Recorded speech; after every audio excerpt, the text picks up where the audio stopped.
Mr. President, I rise today to express my indescribable frustration and genuine disbelief that we are looking at two proposals that do not do enough to fix this nation's financial problems, and that both have been predicted by both respected sides to fail. I speak of the Bush tax cuts and how those of us in the responsible middle find ourselves caught between a rock and a hard place, with a vote that offers truly no real solutions.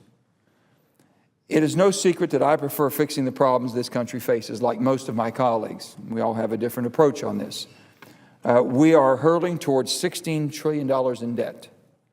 And for the first time since the World War II era, our debt exceeds the output of our economy.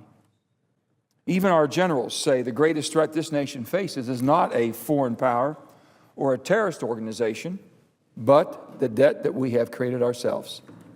We are staring down the barrel of insurmountable obligations for decades to come, and we are passing up a key opportunity to put this country in better shape for the next generation. As you can see, and as West Virginians know, we urgently need to put our country's financial house back in order.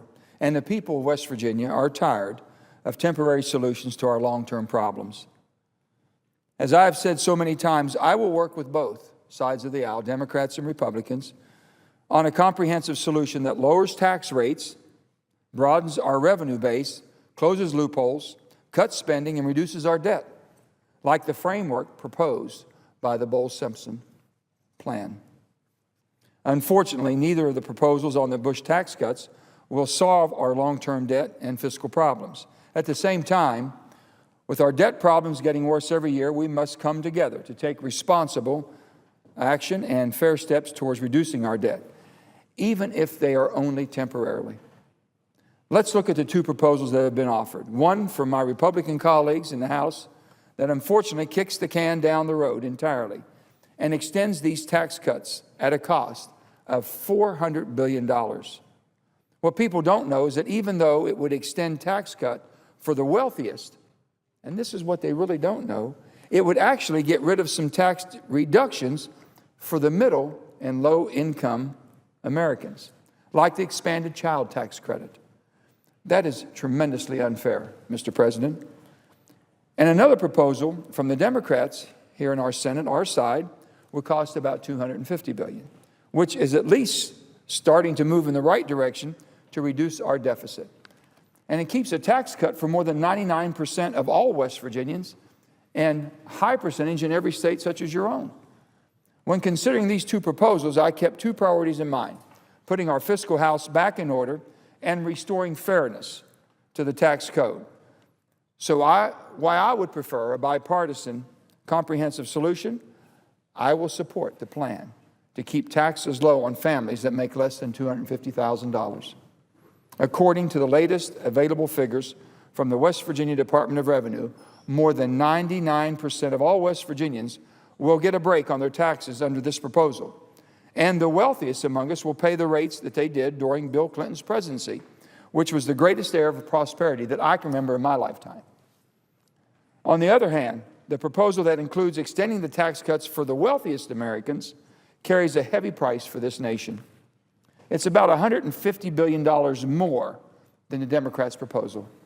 Given our dire budget situation, this country just can't afford that. We simply have to prioritize and close the gap. The fact is, we can't keep trying temporary solutions to our serious budget problems. And the truth is, these tax cuts won't restore confidence in our government or our economy to create good jobs or keep the ones we have. And they certainly don't put our fiscal house back in order. What they will do is be used as fodder in political ads for the next 100 days against both sides. I can understand why we continue to take votes that are more about making one side look bad or worse than the other, or taking cheap shots than actually solving the problems that we have before us. So I will continue to work across the aisle on a comprehensive bipartisan plan, because when it comes right down to it, these tax cuts simply won't fix the financial problems our country faces. I talked to countless business leaders and laborers all over this state of West Virginia and all over the country. And when I asked them what will encourage them not only to create the good jobs that we need, but to keep the jobs that we already have, the answer is simple: certainty. They need to be able to plan their next steps. They need to know that their government is working as a partner and an ally, not as an adversary. We didn't pull these stunts in West Virginia when I was governor. We were willing to get our hands dirty, to come to the table, to have a genuine and respectful discussion on the right direction for our state. And sometimes that led to respectful agreement to disagree. But at the least, we moved forward and made a decision. It's been nearly 2 years since the bipartisan commission on reducing our debt recommended a plan that people of all political stripes support.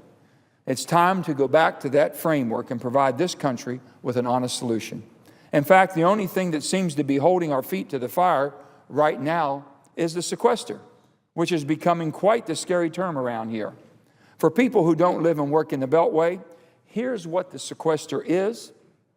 If those of us in Congress can't agree on a real substantial plan to fix our finances, we'll have to make some very painful cuts in some very important areas. Our Department of Defense, our schools, and other domestic priorities like Veteran Services and Head Start. Both Democrats and Republicans care about those issues. So both Democrats and Republicans have some skin in the game when it comes to finding an agreement. Because let me tell you, the reason that the sequester was put in place almost a year ago was in case we couldn't come up with an agreement on a big fix, one that the so-called super committee was tasked to put forward. Well, they didn't agree on a super fix, and this is our penalty.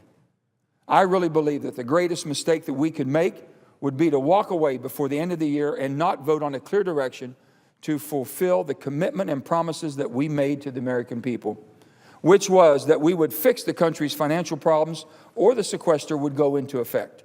That's the biggest mistake that we can make as a nation, letting the American people down.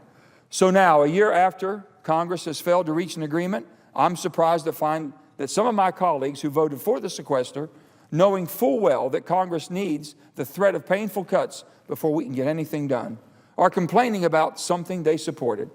I stand with those, including the president, who are drawing a hard line in the sand on our finances.